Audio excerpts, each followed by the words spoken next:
ఒక చిన్న ప్రార్థనతో తిరిగి గత 2 వారాల్లో చెప్పుకున్న నా సాక్ష్యమును ప్రారంభిద్దాము. దయగలిగిన ప్రభువా, ప్రేమ కలిగిన తండ్రి, నీ మహాకృపల కొరకు వందనములు. నువ్వు చేసిన కార్యములు ఆశ్చర్యమైనవి, అద్భుతమైనవి, మహత్తరమైనవి ప్రభువా. వాటిని వివరించుటకు మాకు ఎంత మాత్రము సమయము కానీ, ఏ విధముగా ఆలోచించినా, మా జీవిత కాలం అంతా వివరించిన సరిపడినటువంటి గొప్ప విషయములు ప్రభువా, అధిగమించిపోయినటువంటి విషయములు.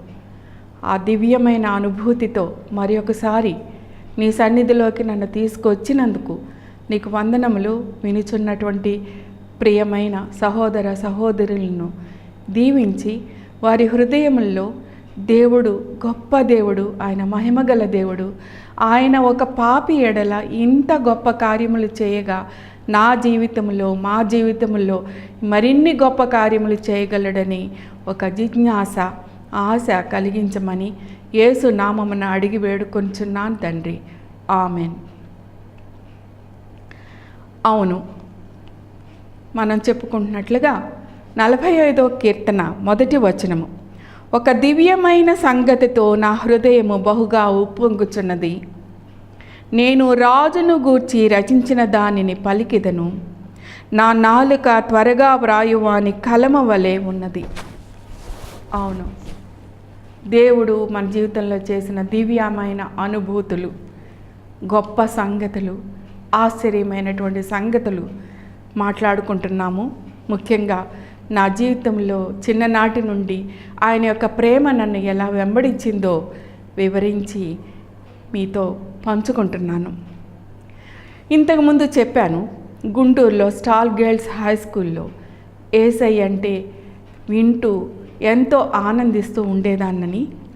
అక్కడ ఉన్నటువంటి టీచర్స్, బైబిల్ క్లాసెస్, ఆ రోజుల్లో అయితే నాకైతే ఏమీ నా జీవితంలో మార్పు కానీ, నా హృదయంలో మార్పు కానీ, నా హృదయంలో ఆయన వెంబడించాలని ఒక నిశ్చయిత కానీ లేదు. కానీ ఆయనంటే ఎంతో ప్రేమ, ఎంతో ఆరాధనా భావము హృదయంలో నిండిపోయి ఉండటానికి ఆ స్కూల్ కారణం. ఆ తర్వాత అంతకుముందు మేము ఏలూరులోనే చిన్నప్పుడు ఉండేవాళ్ళము. మా పెద్దనాన్నగారు ఉండేవాళ్ళు. ఆయన పేరు బివి రాజు గారు, రిటైర్డ్ పోస్ట్ మాస్టర్గా పనిచేసేవాళ్ళు. ఆయన దగ్గరికి మమ్మల్ని క్రిస్మస్ కల్లా, ప్రతి క్రిస్మస్ పండుగకు మా కుటుంబాన్ని ఆహ్వానిస్తుంటే మేము వెళ్ళేవాళ్ళం. అది కూడా నేను మర్చిపోలేను. ఎందుకంటే చాలా చిన్నదాన్నే, 9 సంవత్సరాలు, 9-8 సంవత్సరాలు అప్పుడు. అయితే ఆయన మమ్మల్ని, ఆయన ఇంటిలో నేను కొన్ని ప్యాంప్లెట్స్ చూసేదాన్ని, చదువుతుండేదాన్ని. యేసయ్య 5 రొట్టెలు 2 చేపలు ఎలాగ అనేకమైన జన సమూహానికి పంచిపెట్టారు, ఆయన సముద్రం మీద ఎలా నడిచి వచ్చారు, ఇలాంటి 2 కథలు నా జీవితంలో ముద్ర వేయబడ్డాయి. ఆయన ఆ క్రిస్మస్ రోజు తప్పకుండా మమ్మల్ని చర్చికి తీసుకెళ్ళేవాళ్ళు. అదే సంవత్సరానికి ఒక్కరోజు మేము అలాగా ఫ్యామిలీగా, కుటుంబంగా మేము అసలు చర్చికి వెళ్ళటం అనేది జరుగుతూ ఉండేది. నాకు ఇంకా బాగా గుర్తు, అప్పట్లో పెద్ద చర్చి అనేవాళ్ళు లూథరన్ చర్చిని, ఇప్పుడు సెయింట్ స్టీఫెన్ చర్చ్ అది. నేను అక్కడికి వెళ్ళి కూర్చొని పాస్టర్ గారు చెప్తున్నది నాకేమీ తెలిసేది కాదు, అర్థమయ్యేది కాదు. అందరూ పాట పాడేటప్పుడు నిలబడటం, కూర్చోవటం ఇవన్నీ ఎందుకో నాకు తెలిసేది కాదు. అక్కడ ఉన్నటువంటి కిటికీల మీద గాజు అద్దాలతో యేసయ్య జీవిత చరిత్ర బొమ్మలుగా చిత్రీకరించబడి అందమైన రంగు అద్దాలు ఉండటం మటుకు నాకు బాగా గుర్తు. ఓ, చర్చ్ అంటే ఇలా ఉంటుందా అనుకుంటూ ఉండేదాన్ని. ఈరోజు సాయంత్రం 4 గంటలకు ఆ చర్చి ప్రారంభం అయినప్పటి నుంచి వెంబడించినటువంటి ఆంటీ, వనజాక్షి ఆంటీని ఫోన్ చేసి అడిగాను, ఆంటీ ఈ చర్చిలో ఇంతకుముందు ఇలాగా అద్దాలు, గాజు అద్దాలు, యేసయ్య జీవ చరిత్ర అందమైన రంగుల అద్దాలతో కిటికీలు ఉండేవా పైన అని అంటే, అవునమ్మా ఉండేవి అన్నారు. చాలా సంతోషం వేసింది. ఇప్పుడు ఆ చర్చి మెంబర్గానే నేను ఉంటున్నానంటే దేవుడి కార్యాలు ఎక్కడ మొదలు పెడతారు, ఎప్పుడు మొదలు పెడతారు, ఎలా ఎందుకు మొదలు పెడతారు, అవి ఎక్కడ మూర్తీభవించి సత్యం అవుతూ ఉంటాయి, జీవితంలో ఫలిస్తాయి. ఆశ్చర్యం. తర్వాత ఇక్కడ పెద్ద మైదానం అని ఒకటి ఉండేది ఏలూరులో. అక్కడికి మీటింగ్లు జరుగుతుంటే మా పెద్దనాన్న మమ్మల్ని పిలిచేవారు, వెళ్ళేవాళ్ళం. అది కూడా అడిగాను వనజాక్ష ఆంటీని, పెద్ద మైదానం అనేది ఏదన్నా ఏలూరులో ఉండేదా చిన్నప్పుడు, ఎప్పుడో విన్నాను, నాకు బాగా గుర్తు అంటే, అవునమ్మా ఇప్పుడు అది స్టేడియంగా చేశారు అని. ఆ మీటింగ్లకి వెళ్ళినప్పుడు అక్కడ మా నాన్నగారితో అక్కడ మైదానంలో కూర్చొని ఆకాశంలో చందమామని, నక్షత్రాలని గమనిస్తూ ఉండేదాన్ని. అక్కడ మా పెద్దనాన్నగారి ప్రోద్బలంతో 5 రూపాయలు పెట్టి ఒక పెద్ద బైబిల్ కొన్నారు ఫస్ట్ టైం.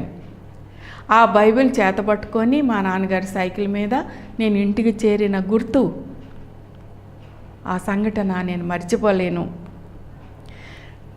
ఎందుకు చెప్తున్నాను అంటే, ఇలాంటివి చిన్న చిన్నవైనా దేవుడు ఎంతగా మనల్ని ప్రేమించి మన జీవితంలో అవి ముద్ర వేస్తాడు.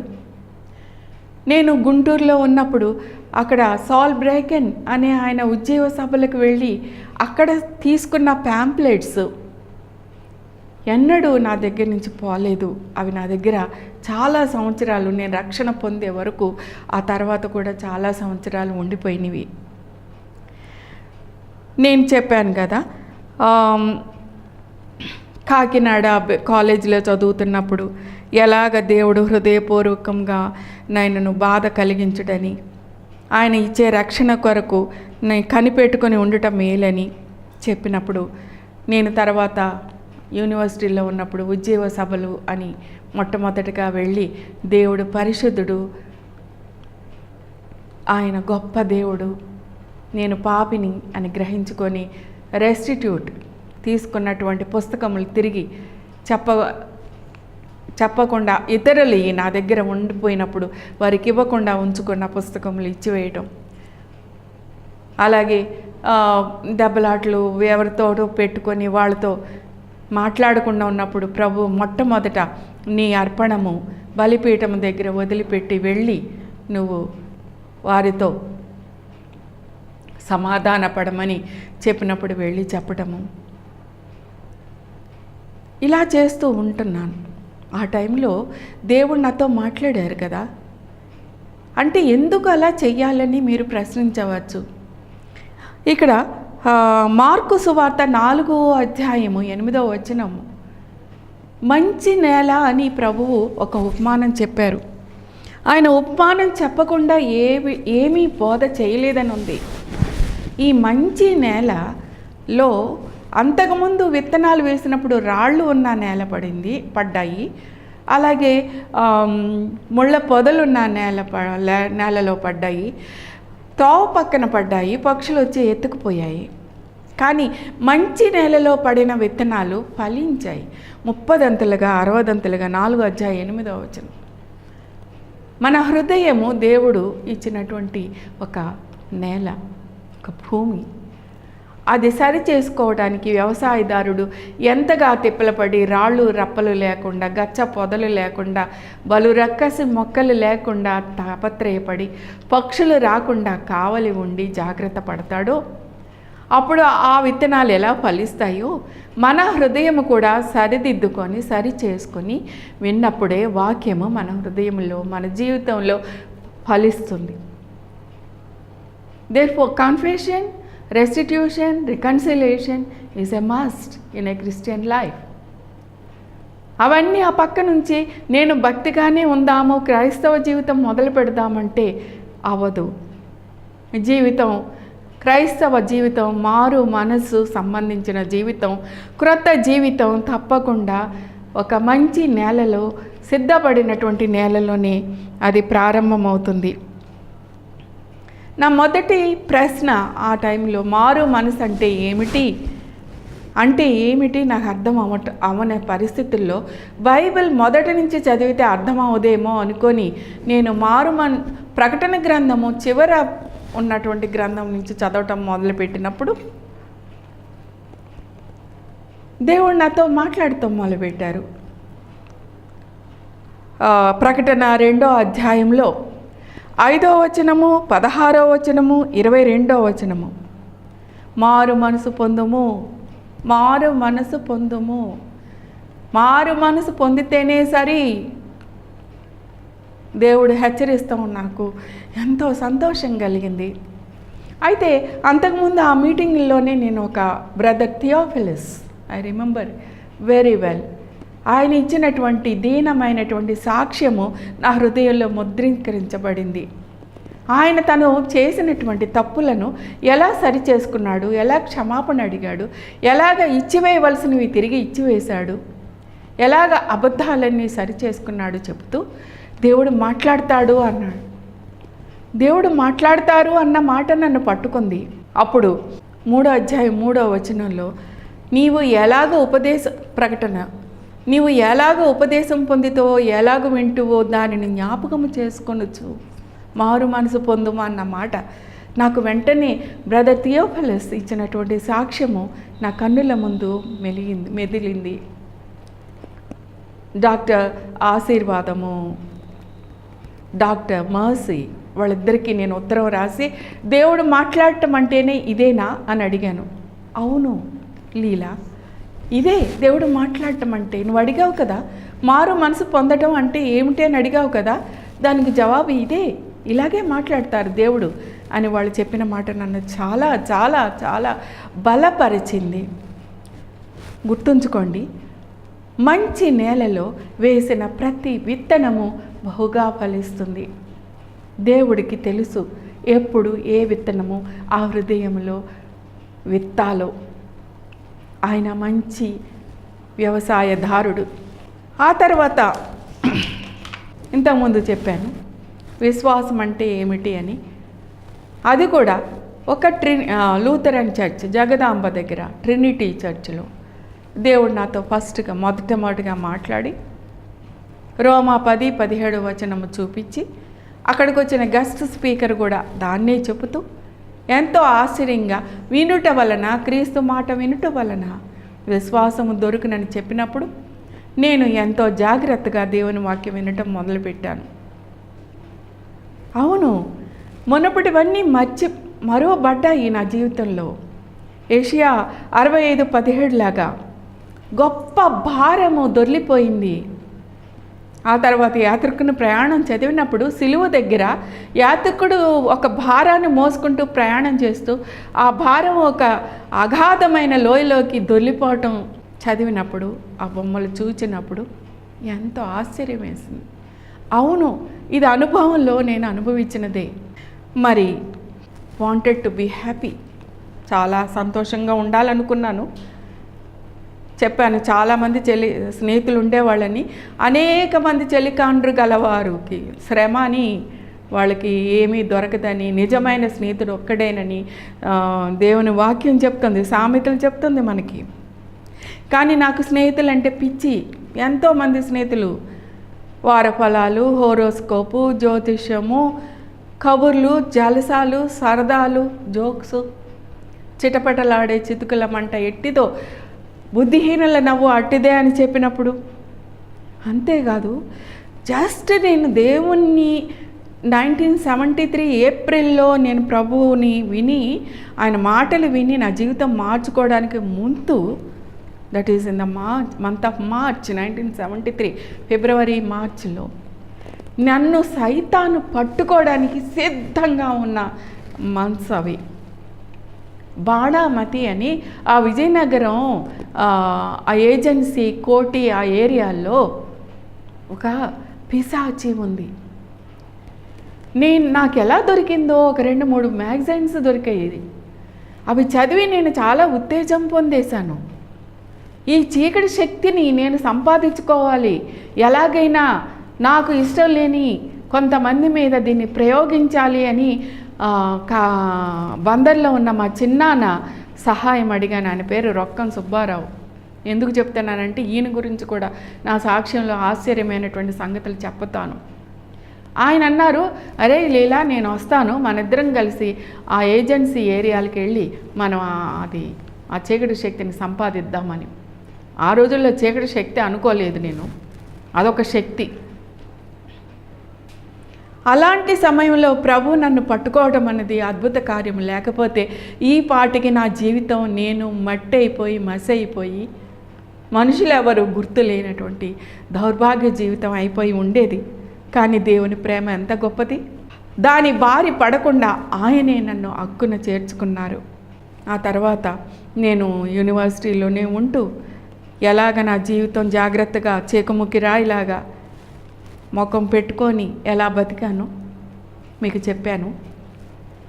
అలాగే ప్రళయము అడవి మృగములు వచ్చినా భయపడను అని నేను నేర్చుకున్నాను. ఒక ప్రేయర్ రిక్వెస్ట్ బుక్ కూడా పెట్టుకున్నాను. I asked and he answered అని చిన్ని పుస్తకం. ఇలాగా 2 కాలమ్స్ ఉండేవి. ఇక్కడ I asked and he answered. నేను ఆయన అడిగాను, ఆయన జవాబిచ్చారు. ఏం అడిగాను, ఎలా జవాబిచ్చారు, దేని ద్వారా ఇచ్చారు. ఆ పుస్తకం నన్ను ఎంతో ధైర్యపరిచేది, ప్రార్థనలో బలపడేదాన్ని. అవర్ డైలీ బ్రెడ్, అనుదిన ఆహారము నన్ను ఎంతో ఎంతో బలపరిచింది. జర్నల్, దేవుని వాక్యము దేవుడితో మాట్లాడుతూ అందులో రాస్తూ ఉండేదాన్ని. కనుక ఇప్పుడు నాకు రక్షణ కొలసీలు 2:15 ద్వారా దేవుడు మాట్లాడారు, నిశ్చయిత ఇచ్చారు కదా. నీ పాపముల చేత నీవు మృతురాలై ఉండగా నీ వాటిని పత్రము మీద రాసి చేవ్రాతను తుడిచి మేకులతో కొట్టి సిలువకు కొట్టి అడ్డము లేకుండా ఎత్తివేసి నీకు నిత్య జీవం ఇస్తున్నానని కొలసీలు 2:15తో మాట్లాడిన తర్వాత నా జీవితం పూర్తిగా మారిపోయింది. పూర్తిగా మారిపోయింది, ఆశ్చర్యంగా మారిపోయింది. మా ఇంట్లో వాళ్ళు, బయట వాళ్ళు, కాలేజీలో, యూనివర్సిటీలో చుట్టాలు, లీలా మారింది. ఎందుకు మారింది? What is this? What happen to her? ఇదివరకు ఇలా ఉండేది కాదే అని ఉన్నారు.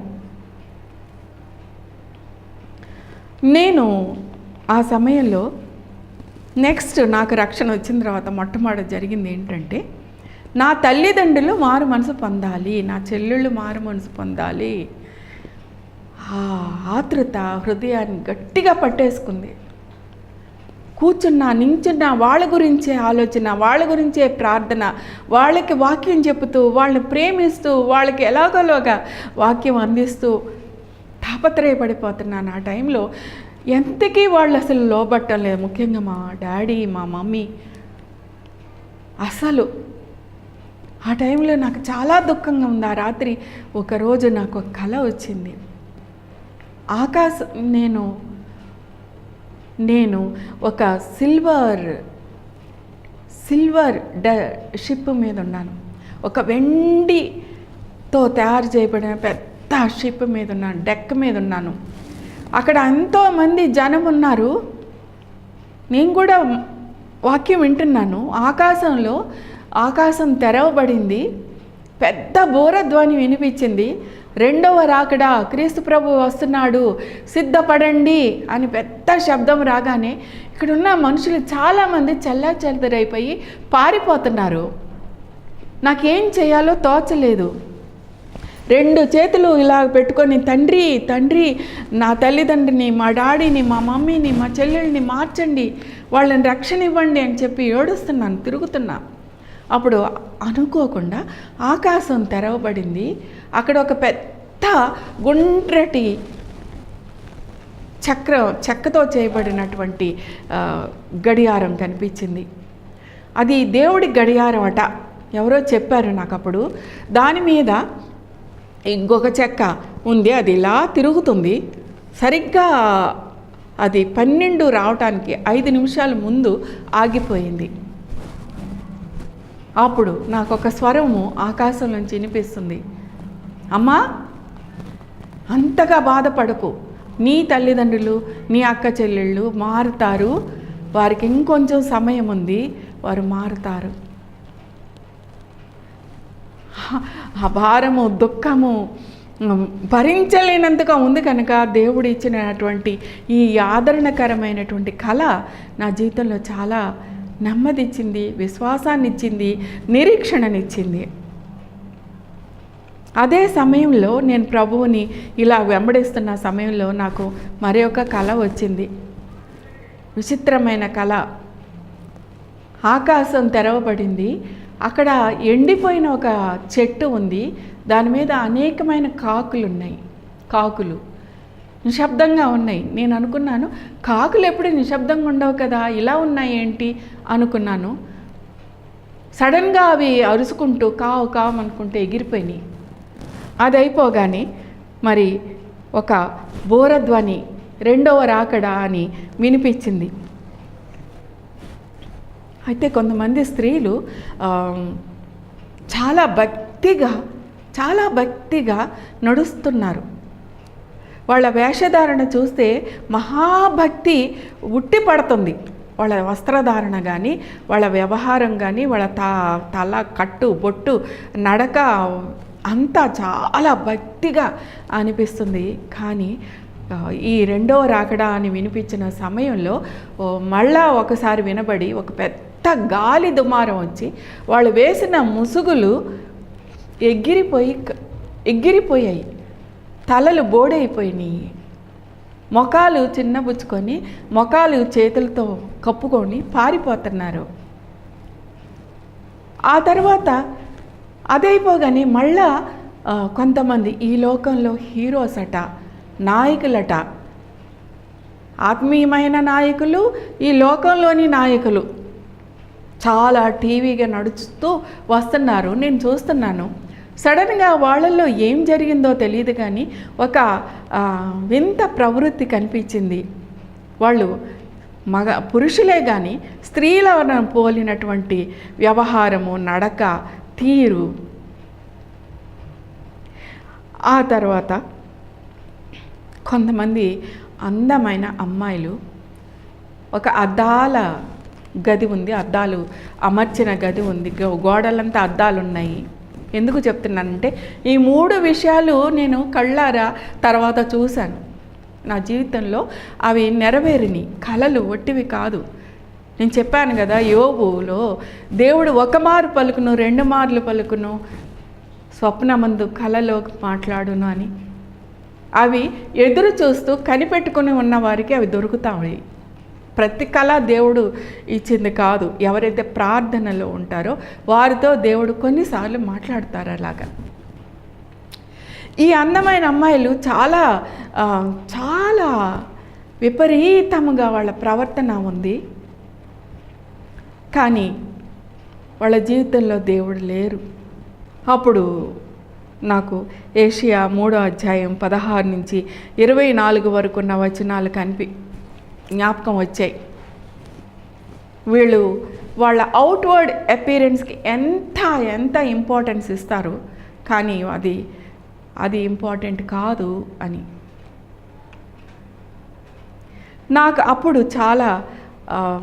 చాలా ఫ్యాషనబుల్గా ఉండటము, చాలా విషయాల్లో నేను ఎలా సరి చేసుకోవాలి, నా డ్రెస్సింగ్, నా మాట తీరు, నా నడక, నా ప్రవర్తన నేను నేర్చుకుంటాను ఈ కళలో. అయితే నా జీవితంలో నేను ఎంతగా తగ్గించుకొని ఎంతగా ఉన్నప్పటికీ నా భర్త చనిపోగానే ది సో కాల్డ్ లీడర్స్, ఇందాక చెప్పాను సీనులో, the so called women leaders are the men leaders, spiritual as well as outward, they started to give me a wrong type of counseling. నువ్వు తెల్ల బట్టలే కట్టుకో, లేకపోతే నీకెందుకు 2 గాజులు గొలుసు, నీకు ఆ కారు ఎందుకు, నీకు ఆ స్కూటర్ ఎందుకు, నీకు అదెందుకు ఇదెందుకు.